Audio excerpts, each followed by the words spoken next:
આજે રવિવાર છે, દીકરી મંદાકીની વહેલી સવારે જ ટ્યુશને ગઈ છે।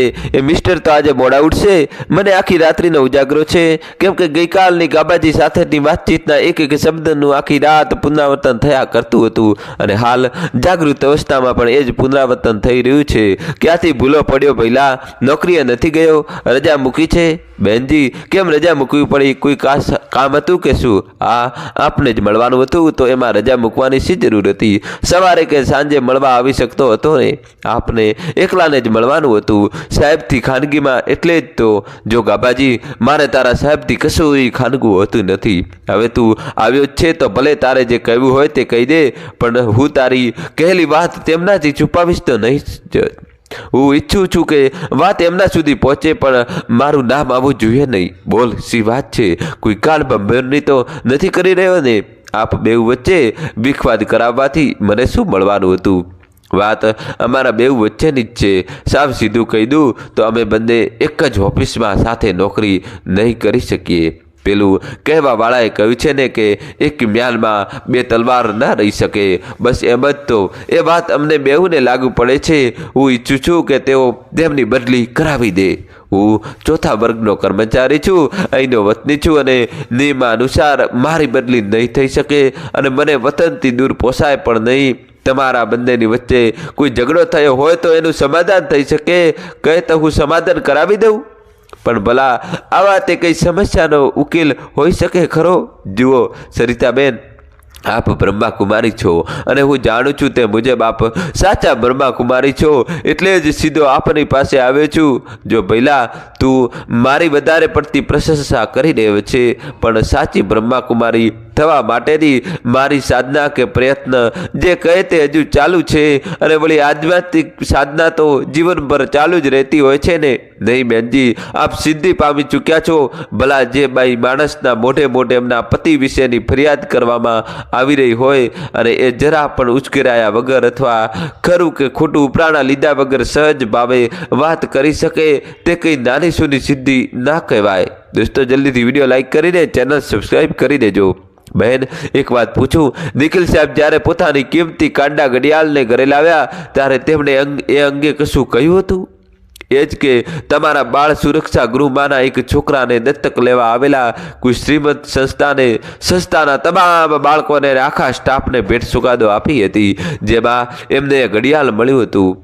માફ કરજો બહેન, આ અંગે હું જે કહ્યું તેને ચાડી ચુગલી ન સમજતા, પણ હકીકત એ છે કે કોઈ પણ દાતા અમારી સંસ્થા અંગેના ખાતાકીય નિયમો અનુસાર માત્ર સંસ્થાને જ રોકડદાન, ચીજવસ્તુની બક્ષિસ કે તિથિ ભોજન આપી શકે, પરંતુ આવી વ્યક્તિગત ભેટ સોગાદો છોકરાઓ કે સ્ટાફને તો ન જ આપી શકે। તો પછી સાહેબે ટાઇટનના શોરૂમમાંથી આ મૂલ્યવાન ઘડિયાળ ખરીદ્યું હતું અને એ પણ એ દિવસે કે જ્યારે તેમને મોટી ખાયકીનો ડલ્લો પડ્યો હતો। ઓ પ્રજાતિના, આ શું સાંભળી રહી છું? બહેનજી, આપને દુભાવવા બદલ માફી માંગુ છું, પરંતુ અમારા સ્ટાફમાં મારા સિવાય બધાની વચ્ચે લાંચ રૂશ્વતના મામલે સાઠગાંઠ બનેલી છે। મારી ઘરવાળી આપની જેમ કોઈ બ્રહ્માકુમારી સ્વધ્યાની કે જાજુ ભણેલી પણ નથી। પરણ્યા પછી જ્યારે એ આણે ભરતી હતી ત્યારે એક વર્ષે શ્રાવણના તહેવારમાં તે અમારા ઘરે આણે આવી હતી અને રામકથા સાંભળવા ગઈ હતી। પહેલા જ દિવસે વાલિયા લૂંટારામાંથી વાલ્મીકી બનેલા રામાયણના રચયિતાની ઘટના સાંભળીને તેને મને એટલું જ કહ્યું હતું કે આપના ઓછા કે વધતા પગારમાંથી હું ઘર નિભાવી લઈશ, પણ હું તમારા કોઈ પાપની ભાગીદાર થઈશ નહીં। બસ એ દિવસે ને એ જ ઘડીએ જ મેં ગલબીને મારી ગુરુ માની લીધી હતી અને બસ હરામ બરાબર ત્યારથી અનિતિનો એક પૈસો મેં મારો ગજવે ગાલ્યો નથી કે ઘરમાં પેસવા દીધો નથી।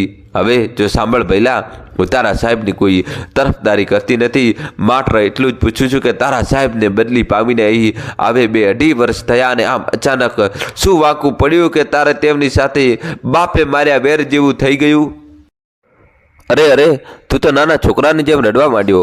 ગાભા રડીશ નહીં, સ્વસ્થતા અને મને શાંતિથી જવાબ આપ કે આજકાલમાં એવું કંઈ ગંભીર બન્યું છે કે તું તારા સાહેબથી આટલી બધી નફરત કરવા માંડ્યો છે? દોસ્તો જલ્દીથી વિડીયો લાઈક કરીને ચેનલ સબસ્ક્રાઈબ કરી દો. તું મારા પર વિશ્વાસ રાખ અને હું તને ખાતરી આપું છું કે હું સત્યના પક્ષે જ રહીશ. જુઓ બહેનજી, સત્યના પક્ષે રહેવાની માત્ર સુપ્યાણી વાતથી મને જરાય સંતોષ નહીં થાય. મારે તો નક્કર પરિણામ એ જ જોઈએ કે તેઓ શ્રી અહીંથી શક્ય તેટલા વહેલા વિદાય થાય. તેમની બદલી નહીં થાય ત્યાં સુધી હું રજા ઉપર રહીશ. એમની બદલી નહીં થાય તો હું નોકરી છોડતા પણ અચકાઈશ નહીં. હું ઠાકોર કોમમાંથી છું અને જનુની હોઈએ છીએ. ક્રોધાવશમાં એવું ન બની જાય કે તેમની તો તું એમની હત્યા કરી બેસે એટલે મોટી વ્યવસ્થા તેમણે તને પહોંચાડી લાગે છે, ખરું ને? પહેલાં આમ તું કાયદો હાથમાં લઈને અજુગતું કરી બેસે તો તું અને તારું કુટુંબ બરબાદ ન થઈ જાય? જે થાય તે ખરું. હું ફાંસીએ લટકી જાઉં કે મારું કુટુંબ બેહાલ સ્થિતિમાં આવી જાય તેવી મને પરવા નથી. આપ ગઈકાલે જ મને જાણવા મળેલા તેમના કરતૂતને સાંભળશો ત્યારે આપ પણ બ્રહ્મા કુમારી હોવાને ભૂલી જઈને મારી જેમ તેમનાથી નફરત કરશો. છેલ્લા 2.5 વર્ષથી અહીં સુપ્રિન્ટેન્ડન્ટ તરીકે બઢતી પામીને આવ્યા પછી કદાચ આપને અંધારામાં રાખીને લાખો રૂપિયા એક બેંક કક્ષાની સરાપી સહકારી મંડળીના લોકરમાં તેમણે ભેગા કરી નાખ્યા છે અને આપની આગળ જાહેર કરવા માટે પેલા કાંડા ઘડિયાળના જેવી કોઈ મોટી વાત ઉપજાવી કાઢવા માટે તેઓ પોતાનું ભેજું કસી રહ્યા હશે. બહેનજી, અમારી સંસ્થામાં બદકિસ્મતીનો ભોગ બનેલા બાળકોના મદદગાર થવા માટેની જે તક અમને લોકોને ઈશ્વર દ્વારા સાંપડી છે તેને ગુમાવી દઈને અમારા દ્વારા પાપના એવા વજનદાર પોટલા બાંધવામાં આવે કે જે ઉચકી પણ ન શકાય તો તેને અમારી જે બદકિસ્મતી નહીં તો બીજું શું કહેવાય? હવે તું માંડીને કંઈક વાત કરીશ, મને સંતાપ્યો જઈશ. ગઈકાલે મને જ જાણવા મળ્યું છે કે કહેતા પહેલાં તેને સંલગ્ન 1 મહિના પહેલાંની ઘટના મારે આપને કંઈ સંભળાવવી પડશે. વચ્ચે પૂછી લઉં બહેનજી કે બેબી બેન રિસેસમાં ઘરે આવશે? જો આવવાના હોય તો હું આજે જતો રહું, કેમ કે એ મને જોઈ જાય તો સાહેબ સુધી એ વાત પહોંચી જાય કે હું આપને મળવા આવ્યો હતો. ના, એ હવે સાંજે જ આવશે. તું પહેલાં ચિંતા કર્યા વગર જે કહેવું હોય તે ખુશીથી કહી દે. દોસ્તો, કહાની આગળ સંભળાવો એના પહેલાં વિડીયો લાઈક કરીને ચેનલ સબસ્ક્રાઈબ કરી દો. જુઓ બહેનજી, અમે બંને આધેડ ઉંમર વટાવી દીધી છે. દેવનો દીધેલો એક દીકરો માંડ 2 વર્ષનો હશે અને અતિસારની ટૂંકી બીમારીમાં અવસાન પામ્યો હતો. ત્યાર પછી અમને કોઈ ઓલાદ થઈ નથી અને ડૉક્ટરના મતે હવે અમારે કોઈ સંતાન થાય તેમ પણ નથી. મારા દીકરાને બચાવી લેવા માટે બિચારાએ ખાનગી ડૉક્ટરે ખૂબ મહેનત કરી હતી. એ ભલા ડૉક્ટરે આંખોમાં આંસુ સાથે અમને આશ્વાસન આપતા કહ્યું હતું કે હું તમારા દીકરાને બચાવી શક્યો નથી, પણ તેની સારવાર દરમિયાન મને એવું શીખવા મળ્યું છે કે હવે પછી મારે ત્યાંથી ડાયરિયાનું પ્રત્યેક બાળ દર્દી સાજુ થઈને જ ઘરે આવશે. એ પ્રયોગશીલ ડૉક્ટરની વાત સાચી ઠરી છે અને ડાયરિયા સિવાય ધનુર્વા, હાડકા અને પોઈઝનિંગ જેવી જીવલેણ કેટલી બીમારીઓમાં એ ડૉક્ટરે સાહેબની સારવાર કામયાબ નીવડી છે અને આખા પરગણામાં અને દૂર દૂર સુધી એમની નામના થઈ છે. ગાભાજી, તું તો તારી અંગત દાસ્તાન શરૂ કરી બેઠો અને મને તાળાવેલી થઈ છે તારા સાહેબ અને તારી વચ્ચે થયેલી મન દુઃખની વાત જાણવાની. તો પહેલાં સીધી વાત ઉપર આવી જાને. બહેનજી, હું સીધી વાત ઉપર જ આવું છું. દોસ્તો, જલ્દીથી ચેનલ સબસ્ક્રાઈબ કરી દો. હવે અમારી સંસ્થામાં એક છોકરો છે જેને અમે દત્તક લેવાનું વિચારતા હતા અને કાનૂની કાર્યવાહી શરૂ કરવાની તૈયારીમાં હતા. તે બિચારો અતિસારનો ભોગ બન્યો. મેં સાહેબને કાકલુદી કરી કે છોકરાને પેલા ડૉક્ટર સાહેબની ખાનગી સારવાર આપવામાં આવે અને તમામ ખર્ચની જવાબદારી અમારી હોવાનું જણાવ્યું, પરંતુ સાહેબે સરકારી દવાખાનાના આગ્રહને પકડી રાખ્યો અને અફસોસ કે યોગ્ય સારવારના અભાવે છોકરો બચી ન શક્યો. મારી પત્ની અને હું 3 દિવસ અને રાત સુધી ખડા પગે તેની સેવા ચાકરીમાં રહ્યા, પણ એ છોકરો ન બચ્યો તે ન જ બચ્યો. જો ગાભાજી, રડીશ નહીં. ઈશ્વરને જે ગમ્યું તે ખરું. આવા તારા સાહેબની કાયદાકીય કોઈક મજબૂરી હશે એટલે છોકરાને સરકારી સારવાર અપાવી. હું માનું છું કે તું એ છોકરાના અવસાન માટે તારા સાહેબને જવાબદાર ગણતો હોય તો ત્યાં તારી ભૂલ નથી થતી. જુઓ બેન, હું પણ સમજુ છું કે મોત અને હયાત કોઈના હાથની વાત નથી, પરંતુ મહિના પહેલાંની એ ઘટનાના અનુસંધાને ઘટેલી ગઈકાલની ઘટનાએ મને આખી રાત ઊંઘવા દીધો નથી અને આજે નોકરીની રજા મૂકીને આપની પાસે આવ્યો છું. મારે મારા મન દુઃખની વાત આપને કેવી રીતે કહેવી તે મારી સમજમાં આવતું નથી. ગાબાજી, તું વધારે લાગણીશીલ બન્યા વગર જે વાત હોય તે કહી દે. તારા સાહેબ વિશેની ગમે તેવી કઠોર વાત હશે તો હું સાંભળી લઈશ અને તેને જીરવી પણ લઈશ. મારી આધ્યાત્મિકતાની આ કસોટી હશે અને હું એ કસોટીમાંથી પાર ઉતરીશ એવો મને દ્રઢ વિશ્વાસ પણ છે. દોસ્તો, જલ્દીથી વિડીયો લાઈક કરીને ચેનલ સબસ્ક્રાઈબ કરી દો. હું બ્રહ્મા કુમારી તો અહીં આવ્યાના 2-3 વર્ષથી બની, પણ સ્થિતિ પ્રજ્ઞતાના પાઠ તો હું પિયરમાંથી મારા બાપોજી પાસેથી શીખીને આવે છું. જો કે સ્થિતિ પ્રજ્ઞતા એ કંઈ શીખવાની બાબત નથી, એ તો અનુભવ દ્વારા જ આત્મસાત કરી શકાય. મેં મારી બાપુજીની સ્થિતિ પ્રજ્ઞતાને નજરે નિહાળી છે અને તેથી તો હું તારી સાથે તારી સંવેદનશીલ વાતની ચર્ચા મુક્ત મને કરી રહી છું. હવે બોલ તો ગઈકાલે શું બન્યું? ગઈકાલે હું અમારી સંસ્થાને જલાવું લાકડા સપ્લાય કરતા બેન્ડશોએ અમારા અંગત વપરાશ માટે લાકડાનો વહેર લેવા ગયો હતો.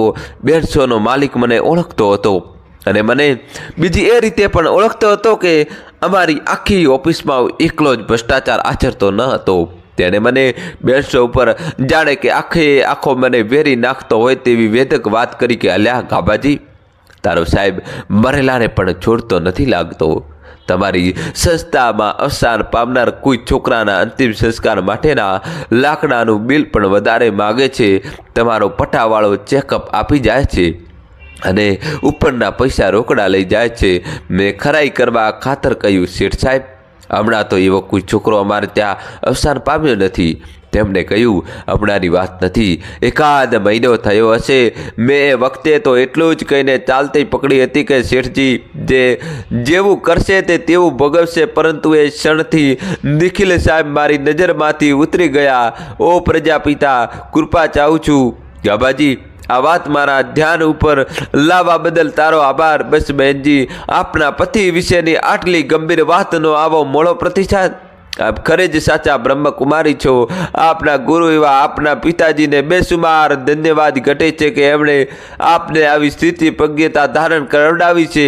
જો ગાબાજી, તારી ધારણા હશે કે તારા નિખિલ સાહેબ વિશેની આવી અપ્રિય વાત સાંભળીને હું ચીસ પાડી ઉઠીશ, પણ ભલા હું તો વિચારું છું કે જે બની ચૂક્યું છે તેના વિશે કોઈ બળાપો કાઢવાનો અર્થ ખરો? જોકે હું પણ છેવટે તો માનવી જ છું. ભલે મારી આંખમાં આંસુ ન દેખાય પણ દિલ તો રડ્યા વગર રડે નહીં ને. હવે સવાલ એ વિચારવાનો રહે છે કે આપણે ભ્રષ્ટ વ્યક્તિને ધિક્કારવાનો કે એને આચરેલા ભ્રષ્ટાચારને. આપણા ભણવામાં નથી આવ્યું કે હણોના પાપીને દ્વિગુણ બનશે પાપ જગના. લડો પાપો સામે વિમળ દિલના ગુપ્ત બળથી. તું કદાચ એમનું મોઢું ન જોવાનું કે તેમની હત્યા કરી દેવા સુધીનું પણ વિચારી શકે, પણ મારાથી એવું થાય ખરું? સાથે સાથે એ પણ એટલું જ સાચું છે કે એમના એ કૃત્યને ચલાવી લઈ પણ ન શકાય. તું કહે છે એ પ્રમાણે એમણે અનીતિનું જે કંઈ ધન ભેગું કર્યું હશે તેનો યોગ્ય નિકાલ પણ થશે અને જરૂર પડશે તો એમાં તારી મદદ લઈને આપણે એવા કોઈ જરૂરિયાતમંદોના નાણાકીય દુઃખ દર્દોને દૂર કરીશું. દોસ્તો, જલ્દીથી વિડીયો લાઈક કરી ચેનલ સબસ્ક્રાઈબ કરી દો. એ પાપના ધનનું પુણ્ય કરવાથી કોઈ ફળ મળશે તેવી આશા તો રખાય નહીં, પણ એ નાના અને ફૂટી બાળવાના બદલામાં કોઈના કામમાં આવે તે રીતે એનો નિકાલ થાય એમ તો કરવું જ પડશે. ને ભલા તારી પત્ની તારી ગુરુ બનીને તને પ્રામાણિક બનાવી શકી તો હું શું તારા સાહેબ માટે એમ ના કરી શકું? મને વિશ્વાસ છે કે તારો મને સાથ મળશે તો આપણે તારા સાહેબને ભલે વાલ્મીકી ન બનાવી શકીએ, પરંતુ વાલિયાની સ્થિતિમાં તો બહાર લાવીશું જ. ઓહ, 8 વાગી ગયા. સરિતા, આજે તારી કસોટી છે. આજે આપેલા તારે પાપી નહીં પણ પાપ સાથે લડવાનું છે. પિતાજી આપેલા સંસ્કાર મુજબ તારે પંથ ભૂલેલા પતિને સન્માર્ગે લાવવાનો છે. સરિતા, થાબદી થઈ જા અને તારા કર્તવ્યને નિભાવી પણ લ્યો. હવે ઉઠશો કે 8 વાગ્યા છે. તમારે કોઈ કામે મંડળીમાં જવાનું હતું ને? પ્લીઝ મને ઊંઘવા દે ને. એવું કંઈ તાકીદનું કામ નથી. આવતા રવિવારે જઈશ અથવા કાલે સવારે ઓફિસે જવા પહેલાં 9 વાગે સરાફી મંડળીમાં પહોંચી જઈશ. સરકારી કર્મચારીઓની સુવિધા માટે તો મંડળીએ એમને અનુકૂળ કામકાજનો સમય અને રજાના દિવસોને કાર્ય દિવસ તરીકે રાખ્યો છે ને. તમે કહો તો લોકરનું કે ખાતાનું લેણદેણનું જે કોઈ કામ હોય તે હું પતાવી આવું. મને પણ એવા કામો કરવાનો શીખવા મળે ને. વળી આજકાલ ચોરીઓ ખૂબ થવા માંડી છે તો હું મારા વધારાના દાગીના પણ લોકરમાં મૂકી આવું. તમે આરામથી ઊંઘો. દોસ્તો જલ્દીથી વિડીયો લાઈક કરીને ચેનલ સબસ્ક્રાઈબ કરી દો. વળી આપણા સંયુક્ત નામથી લોકર છે એટલે તમારી હાજરીની જરૂર પણ નહીં પડે. મને લાગે છે કે તું મને ઊંઘવા જ નહીં જ દે. લે ત્યારે હું નાહી ધોઈને તૈયાર થાઉં છું. તું તારા દાગીના તૈયાર રાખ અને હું લોકરમાં મૂકી દઈશ. આવું કેમ બોલો છો ભલા? હું તો તમને આરામથી ઊંઘવાનું કહું છું, પરંતુ મને લાગે છે કે તમે લોકરમાં મારાથી કંઈક છૂપું મૂકી રાખ્યું છે. સપ્તસદીના વચનો યાદ કરાવું કે પતિ પત્નીએ એકબીજાથી કશું છુપાવવાનું હોય ખરું? તો એક સામાન્ય વાતને ક્યાંથી ક્યાં સુધી લઈ જાય છે. હવે તું જ જા, મારે લોકરનું જ કામ હતું. મારી પર્સમાં 10,000 રૂપિયા છે, તે લોકરમાં મૂકી દેજે. અને તારા દાગીના પણ પૈસા લોકરમાં કેમ મુકાવો છો? ખાતામાં ભરાવી દો ને, વ્યાજ તો મળે. એ પૈસા આપણા નથી, બીજું લોકરમાં બીજા ખૂબ પૈસા જોઈને નવાઈ પામતી નહીં. આ 10,000 અને એ બધા અમારા ઉપરી ડાયરેક્ટર સાહેબના છે. એમને આપણા ઉપર વિશ્વાસ એટલે આપણને સાચવવા આપ્યા છે. દોસ્તો જલ્દીથી વિડીયો લાઈક કરી ચેનલ સબસ્ક્રાઈબ કરી દો. અંદાજે કેટલી રકમ હશે? અંદર એક ડાયરીમાં તારીખ સાથે લખી રાખ્યા છે 10 લાખ તો હશે જ. હો બાપરે, આટલી બધી મોટી રકમ, અને એ પણ આપણા લોકરમાં! આપણા માટે જોખમ ન ગણાય? ઈશ્વર જાણે એ સાહેબના લાંચ રૂશ્વતના પૈસા હશે અને આપણે ત્યાં કોઈ રેડ પડે તો આપણે ફસાઈ જઈએ નહીં. એટલે જ તો આપણે મંડળીના લોકરમાં જોખમ મૂક્યું છે.